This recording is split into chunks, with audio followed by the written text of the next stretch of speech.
Moonlight filtered through the large windows of the old apartment on the city's edge, casting a silvery glow over the living room. Emma sat on one end of the leather couch, arms crossed, her eyes blazing with anger as she stared at Liam. He leaned against the kitchen counter, clutching a coffee mug, gazing out the window as if he could escape the weight of this moment. Their 20-year marriage, once filled with love and laughter, had become a battlefield. "Thank you, Liam," Emma said, her voice dripping with sarcasm. "Who's this, your new girlfriend?" Liam turned slowly, frowning. "What are you talking about, Emma? Jessica's just a friend." A bitter smile curled Emma's lips. "A friend, huh? Is that why you spent the whole weekend with her? Out of town, right? You were the one who suggested this open relationship nonsense, but it seems you're the first to break the rules." Liam took a deep breath and set his mug down hard on the counter. "If I'd been here, you'd probably be parading some fling in our bed right now, wouldn't you?" Emma's eyes widened. "How dare you? I haven't done anything, Liam.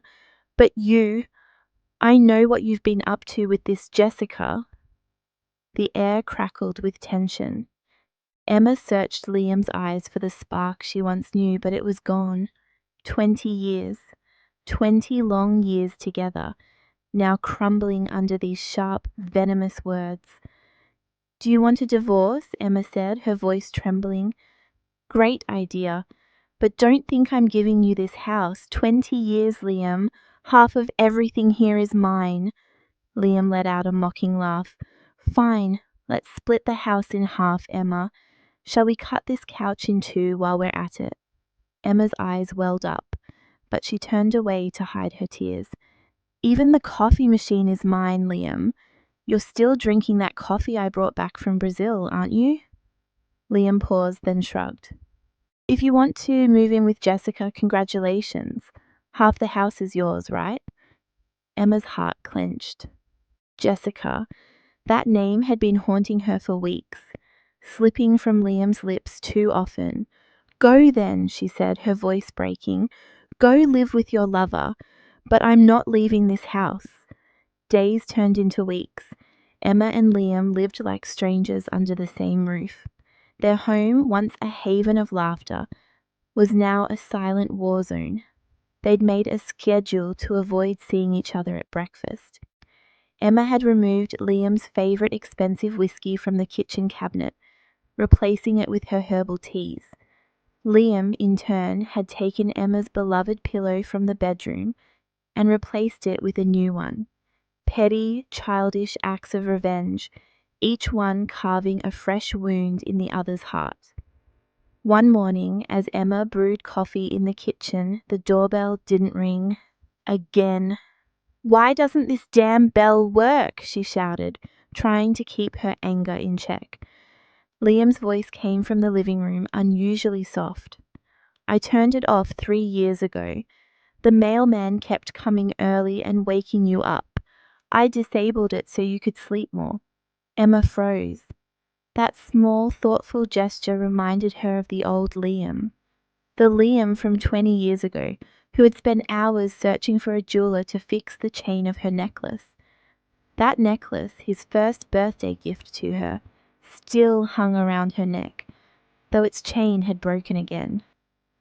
"Shall we get that necklace fixed?" Liam said suddenly. "I know it's your birthday gift. It's important, right?" Emma's eyes filled with tears. "Yes," she whispered, "but you're planning to celebrate with Jessica, aren't you?" Liam shook his head. "No, Emma, Jessica's just a colleague. I suggested that open relationship idea because I thought it might make us happier. I was wrong." Emma's heart stirred, warmed by a feeling she hadn't felt in years. "Why, Liam? Why did you feel we needed that?" Liam looked down, his voice heavy. "Because I stopped seeing that spark in your eyes. I felt unwanted, unnecessary. I buried myself in work because I didn't know what else to do." Emma's throat tightened. "I felt the same," she admitted. "You were always work, work, work. You stopped making time for me, but I still love you, Liam. Isn't that foolish?"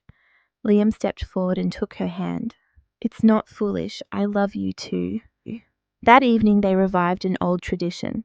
Pizza and beer while watching a game on TV. Emma settled into one corner of the couch and Liam grinned at her. This couch is half mine, you know, he teased. Emma laughed, a genuine laugh for the first time in ages. Yeah, but the pizza's all mine.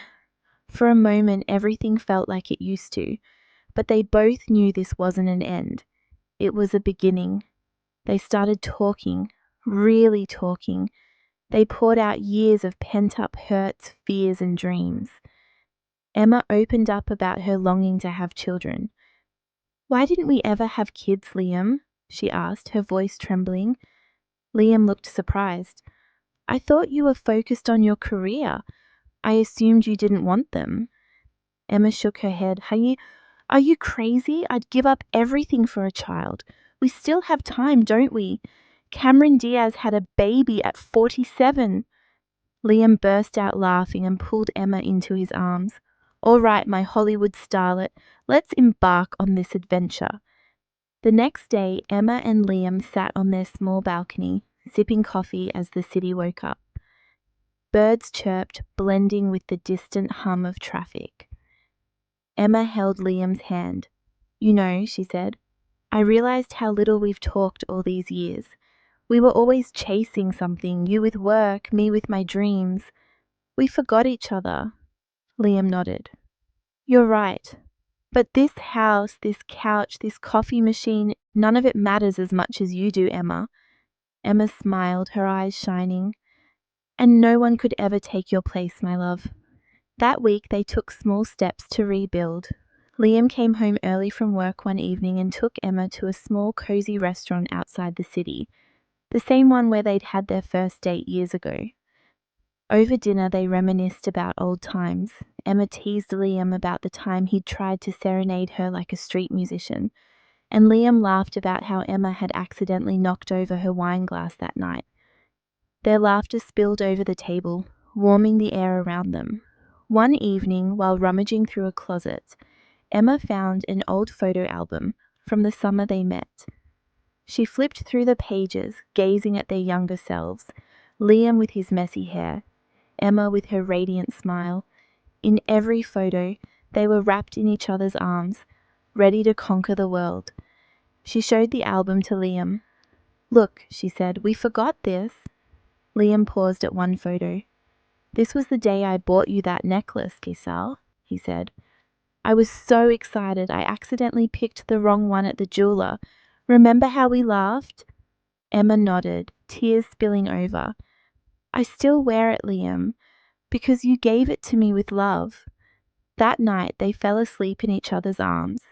The first time in years they shared the same bed with the same warmth. Months later, Emma and Liam decided to refresh their home. They didn't get rid of the old couch, but draped it with a new cover. The coffee machine still sat proudly in the kitchen, now joined by Emma's herbal teas. As for Jessica, she faded quietly from Liam's life, a colleague, nothing more. Emma's jealousy had been a wake-up call, and Liam's mistakes had forced him to confront his own shortcomings. One evening they sat on the rooftop under a blanket of stars, each holding a beer, their hearts brimming with renewed hope. Emma rested her head on Liam's shoulder. You know, she said, maybe love isn't a perfect story. It's a story rewritten with honest conversations. Liam smiled, running his fingers through her hair. And we're rewriting ours, my love. As the city slept and their apartment's lights dimmed, Emma and Liam's story continued. Their love wasn't flawless, but it was beautiful in its imperfections. What mattered was never giving up, never stopping the conversation. Their story, reborn in this old apartment, would last forever,